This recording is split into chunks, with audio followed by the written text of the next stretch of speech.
مگر میرے پیچھے بیٹھے یہ بچے، یہ بلوچستان کے بچے ہیں، یہ پیدائشی طور پر اپنے والد کو نہیں جانتے ہیں، اپنے والد ان سے ان کا بچپن کا حق چھینا گیا ہے۔ کچھ ادارے یہاں اسلام آباد میں آئے، انہوں نے کہا ہم ان بچوں کو کتابوں سے جوڑیں گے، ان کو کھیلنا کودنا سکھائیں گے۔ یقین کرے ہمارے بچے کھیلنا کودنا بھول چکے ہیں، وہ بس اس تصویر کو اٹھائے بیٹھ جاتے ہیں۔ جس عمر میں آپ اپنے بچوں کو بولنا سکھاتے ہیں اس عمر میں ہمارے بچے نعرے لگاتے ہیں۔ جس عمر میں آپ کے بچے جو ہے نا آپ کے اسکولوں میں پوئمز اور نظمیں نہیں گا سکتے ہیں، اس عمر میں ہمارے بچے جو ہے نا تقریریں کرتے ہیں، جن تقریروں کو آپ پوسٹ کر رہے ہوتے ہیں۔ اس عمل کو دیکھیں جس عمل سے ہمیں خوشی نہیں ہے۔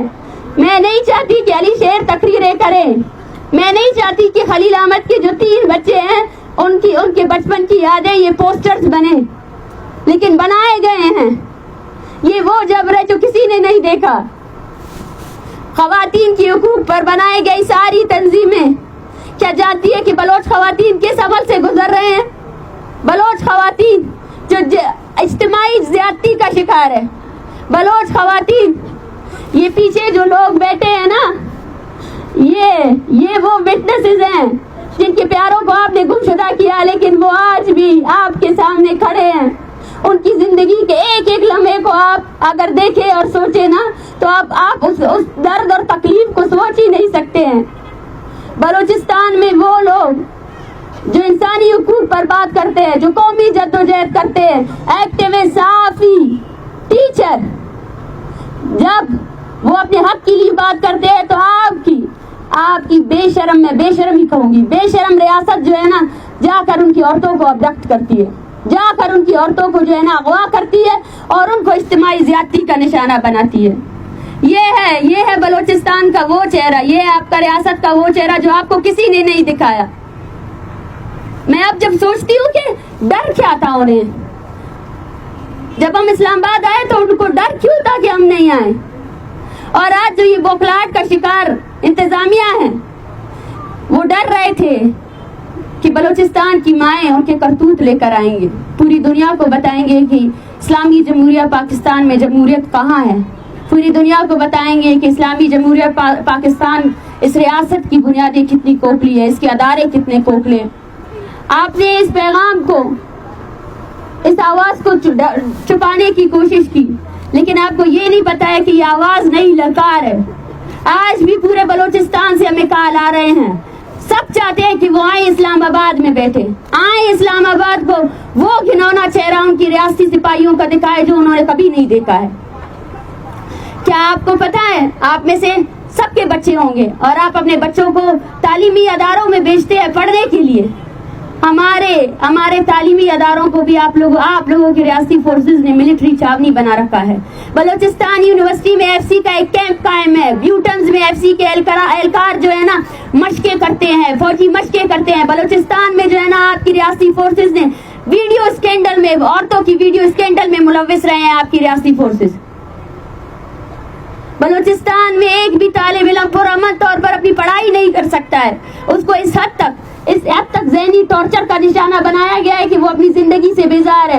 بلوچستان میں آدھی سے زیادہ آبادی مینٹل ڈپریشن کا شکار ہے۔ بلوچستان میں ایک نوجوان جو 21 سال کا ہے اس کو نیند نہیں آتی ہے آپ لوگوں کی وجہ سے۔ آپ اس درد کو، اس کرب کو کب تک چھپاتے رہیں گے؟ کیا آپ کو پتا ہے کہ بلوچستان میں ایک ایسی جگہ بھی ہے غزدار توتک جہاں 300 کے قریب لاشیں دفن ہیں جو بلوچ لاپتہ افراد کے ہیں، جن کو کسی نے آئیڈینٹیفائی نہیں کیا۔ بلوچستان میں ایک ایسا قبرستان بھی ہے جہاں پہ بلوچ لاپتہ افراد کی شناخت کیے بغیر جو ہے نا دفنا دیا جاتا ہے۔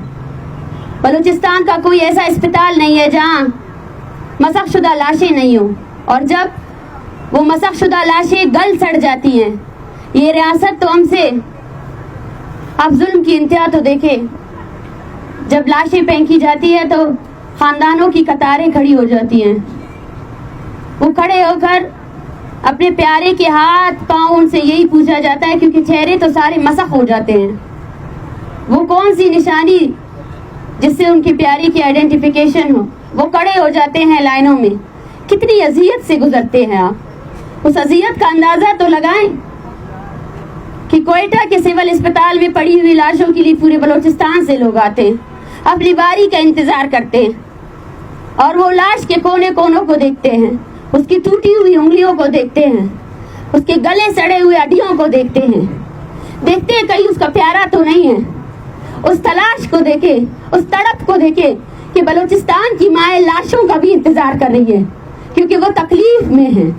جب بھی کوئی لاش پھینکی جاتی ہے نا تو پورے بلوچستان سے لاپتہ افراد کے لوگوں میں وہ خوف بیٹھ جاتا ہے، وہ ہراس بیٹھ جاتا ہے، کہیں وہ لاش ان کی تو نہیں ہے، کہیں وہ لاش ان کے پیارے کی تو نہیں ہے. بلوچستان کو کالونی بنانے والوں سے میں کہتی ہوں کہ آپ نے ہمارے دیہات، ہمارے لوگ، ہمارے گھروں میں اپنی چھاونیاں بنا رکھی ہے. کیا آپ کو پتا ہے کہ بلوچستان میں جاؤ سے لے کر مکران، کولو، ایسے ہزاروں کی تعداد میں لوگ ہیں جن کو فورسفلی دربدر کیا گیا ہے، جو اپنے علاقوں میں نہیں ہے، جو اپنے گھروں میں نہیں ہے.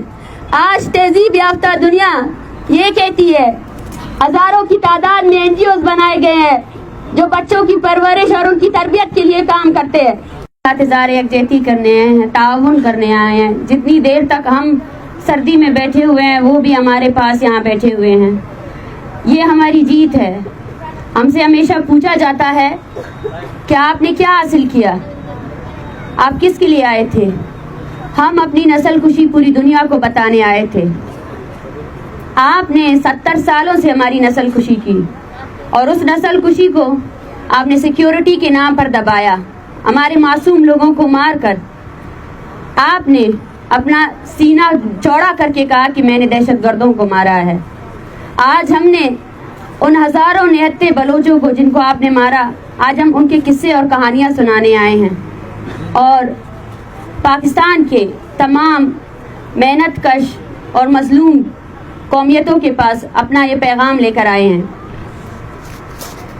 21ویں صدی کی ڈکشنری میں نسل کشی کے کیا معنی ہیں، اور مجھے نہیں پتا کہ کون سے قتل عام کو آپ نسل کشی کہتے ہیں اور کون سے کو آپ انسانی حقوق کی پامالیاں کہتے ہیں. لیکن ہمارا تعلق ایک ایسے خطے سے ہے جس کا نام بلوچستان ہے، جو ہمارا مادر وطن ہے. وہ بلوچستان جہاں انسانی حقوق کے سخت ترین قوانین ہونے کے باوجود بھی جبری گمشدہ کیا جاتا ہے لوگوں کو، جہاں انسانی حقوق کے سخت ترین قوانین کے باوجود بھی لوگوں کو مارا جاتا ہے، ان کی لاشیں پھینکی جاتی ہیں. ہمارا سوال ان نام نہاد ترقی پسند دنیا سے ہے، اس گلوبل ورلڈ سے ہے جس نے بہت دیر پہلے ہی دنیا میں امن کا ایک ڈکلیریشن تو کر لیا تھا، لیکن آج وہ بلوچ نسل کشی پر کیوں خاموش ہے.